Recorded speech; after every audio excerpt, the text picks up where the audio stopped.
பாக்கறதுக்கு சுக்குட்டி பழம் மாதிரியே இருக்கும். ஆனா அது கருகாப்பிள் செடியில் இருக்கிற ஒரு பழம். நானும் எங்க அத்தை முதல்ல பொறிச்சு குடுக்கல சுக்குட்டி பழம் இவ்வளவு பெருசா இருக்கா அப்படின்னு நினைச்சு சாப்பிட்டு பார்த்தேன். ஆனா வாயில வச்சோன்னே இது என்னடா இப்படி இருக்குது அந்த மாதிரி தான் இருந்தது. ஏதோ தோசை மாவும் இட்லி மாவும் இருக்கிறங்காட்டி நம்ம போல போடுது. மாவு மட்டும் இல்லைன்னு வச்சுக்கோங்க, மாவாட்டுற வரைக்கும் மண்டக்குள்ள ஒரே போர்க்களமா இருக்கு. செய்யறது கூட செஞ்சிடலாம், ஆனா என்ன செய்யறது அப்படின்னு யோசிக்கிறது தான் இருக்கிறதுலே பெரிய வேலை. மாவு இல்லைன்னா பெருசா எல்லாம் யோசிக்கிறது கிடையாது. அதுக்கு தான் நமக்குன்னே 2 ஐட்டம் இருக்குதே, ஒன்னா உப்புமா இல்லைன்னா நம்ம ஊர் பிரியாணி. இங்க அரிசியும் பருப்பு எல்லாத்துக்குமே ஃபேவரெட், யாரும் வேண்டாம்னு சொல்ல மாட்டாங்க.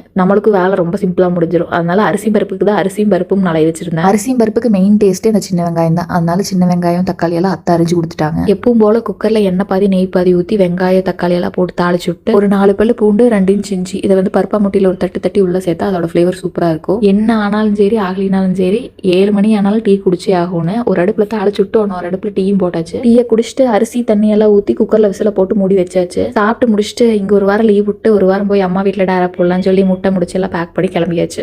பாக்கறதுக்கு சுக்குட்டி பழம் மாதிரியே இருக்கும். ஆனா அது கருகாப்பிள் செடியில் இருக்கிற ஒரு பழம். நானும் எங்க அத்தை முதல்ல பொறிச்சு குடுக்கல சுக்குட்டி பழம் இவ்வளவு பெருசா இருக்கா அப்படின்னு நினைச்சு சாப்பிட்டு பார்த்தேன். ஆனா வாயில வச்சோன்னே இது என்னடா இப்படி இருக்குது அந்த மாதிரி தான் இருந்தது. ஏதோ தோசை மாவும் இட்லி மாவும் இருக்கிறங்காட்டி நம்ம போல போடுது. மாவு மட்டும் இல்லைன்னு வச்சுக்கோங்க, மாவாட்டுற வரைக்கும் மண்டக்குள்ள ஒரே போர்க்களமா இருக்கு. செய்யறது கூட செஞ்சிடலாம், ஆனா என்ன செய்யறது அப்படின்னு யோசிக்கிறது தான் இருக்கிறதுலே பெரிய வேலை. மாவு இல்லைன்னா பெருசா எல்லாம் யோசிக்கிறது கிடையாது. அதுக்கு தான் நமக்குன்னே 2 ஐட்டம் இருக்குதே, ஒன்னா உப்புமா இல்லைன்னா நம்ம ஊர் பிரியாணி. இங்க அரிசியும் பருப்பு எல்லாத்துக்குமே ஃபேவரெட், யாரும் வேண்டாம்னு சொல்ல மாட்டாங்க. நம்மளுக்கு வேலை ரொம்ப சிம்பிளா முடிஞ்சிடும். அதனால அரிசி பருப்புக்கு தான் அரிசியும் பருப்பும் நலைய வச்சிருந்தேன். அரிசியும் பருப்புக்கு மெயின் டேஸ்ட்டே இந்த சின்ன வெங்காயம் தான். அதனால சின்ன வெங்காயம் தக்காளி எல்லாம் அத்தை அரைஞ்சு கொடுத்துட்டாங்க. எப்பவும் போல குக்கர்ல எண்ணெய் பாதி நெய் பாதி ஊத்தி வெங்காயம் தக்காளி எல்லாம் போட்டு தாளிச்சு விட்டு ஒரு 4 பல்லு பூண்டு 2 இன்ச் இஞ்சி இதை வந்து பருப்பா முட்டியில ஒரு தட்டு தட்டி உள்ள சேர்த்தா அதோட ஃபிளேவர் சூப்பரா இருக்கும். என்ன ஆனாலும் சரி ஆகலினாலும் சரி 7 மணி ஆனாலும் டீ குடிச்சே ஆகும்னு ஒரு அடுப்புல தாளிச்சு விட்டு ஒரு அடுப்புல டீயும் போட்டாச்சு. டீயை குடிச்சிட்டு அரிசி தண்ணி எல்லாம் ஊத்தி குக்கர்ல விசில போட்டு மூடி வச்சாச்சு. சாப்பிட்டு முடிச்சுட்டு இங்க ஒரு வாரம் லீவ் விட்டு ஒரு வாரம் போய் அம்மா வீட்டுல டேரா போடலாம்